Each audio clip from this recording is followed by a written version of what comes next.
अभिनंदन है। बड़ी पवित्र भावनाओं को लेकर आप यज्ञ करने के लिए यहाँ पर पधारे हैं। परम पूज्य गुरुदेव ने यज्ञ को जीवंत किया, जागृत किया। कुछ समय पहले यज्ञ इतना सरल नहीं था। यज्ञ ब्राह्मणों की पोटली में बंद था। यजमान के घर जाते थे, यजमान से सारी सामग्री इकट्ठी करवाते थे, स्वयं हवन कुंड के पास बैठ के यजमान के द्वारा लाई गई सामग्री से हवन करते थे। यजमान को हवन करने को नहीं मिला करता, जबकि हमारी संस्कृति कहती है प्रत्येक मनुष्य को नित्य प्रति यज्ञ करना चाहिए। यज्ञ के बगैर मनुष्य का जीवन नहीं होना चाहिए। गीता में कहा गया है यज्ञ शिष्टा सिनः संतो मुंचन्ते सर्वकिल विषय। यज्ञ के बगैर जो आहार ग्रहण करते हैं उनके बारे में कहा जाता है गीता में वे पाप खाते हैं। यज्ञ के बगैर जो खाते हैं, चाहे वो नाश्ता हो चाहे भोजन, जो भी आहार लेते हैं यज्ञ के बगैर वो पाप खाते हैं। अब बताइए, कोई अगर पाप का ही भक्षण करे तो बाकी के जीवन का क्या होगा उसे? हमारी संस्कृति में ऋषि मनीषियों ने, विद्वत जनों ने, परम पूज्य गुरुदेव परमवंदनीय माता जी के स्तर की चेतनाओं ने ऐसे कुछ सूत्र हमको आपको सबको दिए थे कि उन सूत्रों का जब हम पालन करते थे तो सहज स्वाभाविक हम सबकी प्रवृत्ति हुआ करती थी देवत्व वाली।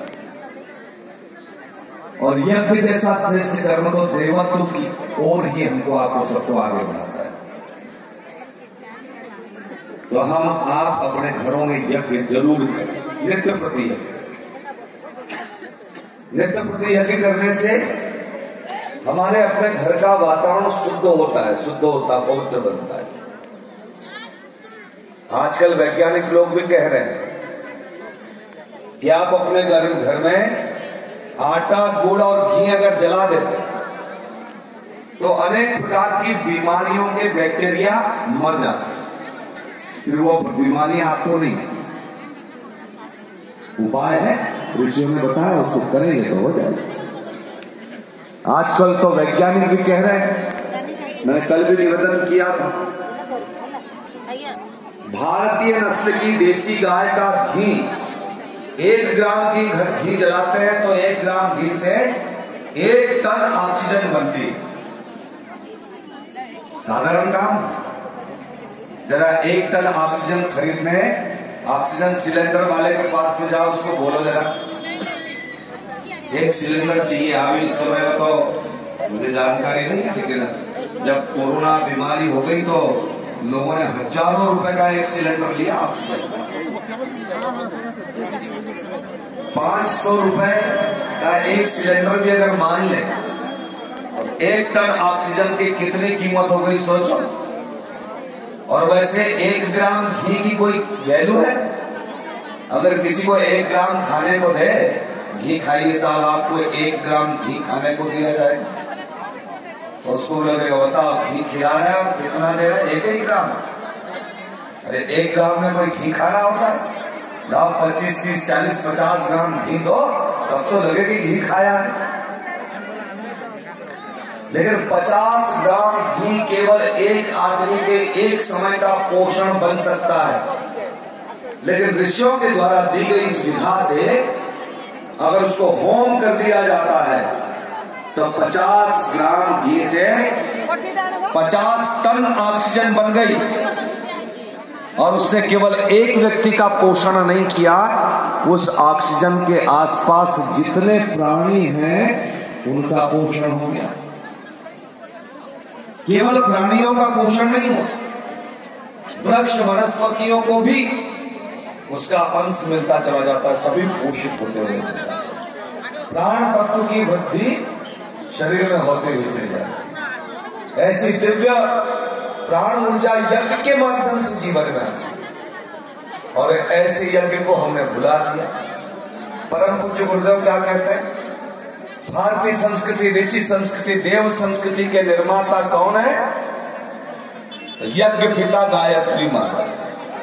यज्ञ तो भारतीय संस्कृति का अनुगमन करने वाले व्यक्ति के पिता, आध्यात्मिक माता गायत्री। लोगों ने गायत्री को भी भुला दिया। गायत्री जानते नहीं थे लोग। वो तो धन्य भाग हम सभी लोगों का, इस मृत्यु लोक में मनुष्य के रूप में पैदा हुए हैं आप हम सब लोगों का। परमात्मा भगवान की अतिशय कृपा हम सब पर बरसी, और परम पूज्य गुरुदेव परम वंदनीय माता जी रूपी चेतना का अवतरण इस धरती पर हुआ, और जिन्होंने गायत्री को भी बंधन मुक्त कर दिया और यज्ञ को भी बंधन मुक्त कर दिया। और ये गायत्री और यज्ञ, गायत्री महामंत्र और गायत्री महायज्ञ, ये जन जन का यज्ञ होता हुआ चला। अब सब लोग यज्ञ कर सकते हैं, केवल करने की बात नहीं, अब सब लोग यज्ञ करवा सकते हैं। इतनी बड़ी क्रांति इस धरती के इतिहास में आज तक कभी नहीं हुई, जब परम पूज्य गुरुदेव की चेतना के माध्यम से। इसमें किसी का जाति, धर्म, वर्ग, लिंग, संप्रदाय ये कुछ नहीं पूछा जाता। यज्ञ करने वाले आचार्य गण कौन है? यज्ञ